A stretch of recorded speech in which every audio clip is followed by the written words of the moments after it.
কবিরাজ গোস্বামী বলেছেন, অপ্রাকৃত তত্ত্ব নহে প্রাকৃত গোচর,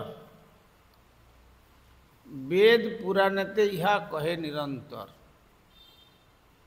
অপ্রাকৃত তত্ত্ব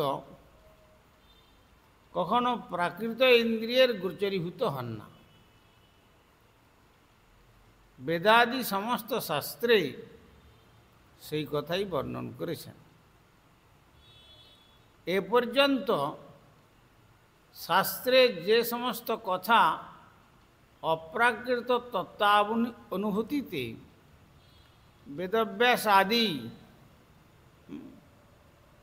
মহাজন অনুমোদিত পথে লিপিবদ্ধ হয়েছে, সেটি একটিও কথা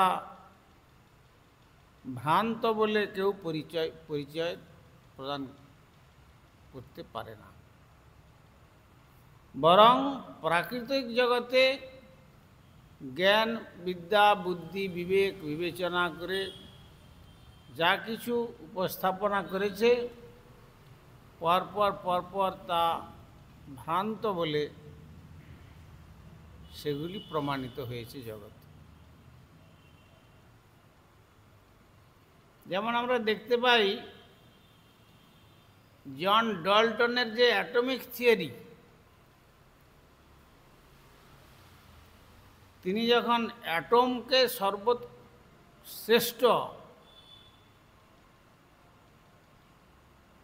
অংশ বলে প্রমাণ করলেন, তার যে থিওরি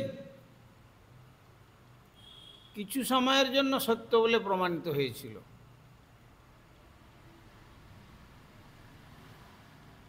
পরবর্তীতে যখন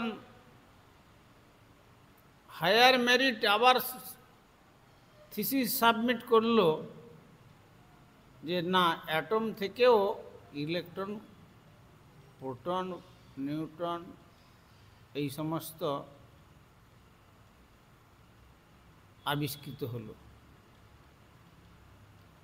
সুতরাং যতদূর পর্যন্ত তাদের জ্ঞান, মেধা, সেই মেধা শক্তিতেই তারা সেটা চিন্তা করে, আর তার উন্নত মেধা আসলে আবার তাকে রিসার্চ করে তার আরও উন্নত স্তরের কথা প্রদান করতে পারে। এই জন্য এটা হচ্ছে ইন্ডাকটিভ থিওরি বা ইন্ডাকটিভ মেথড।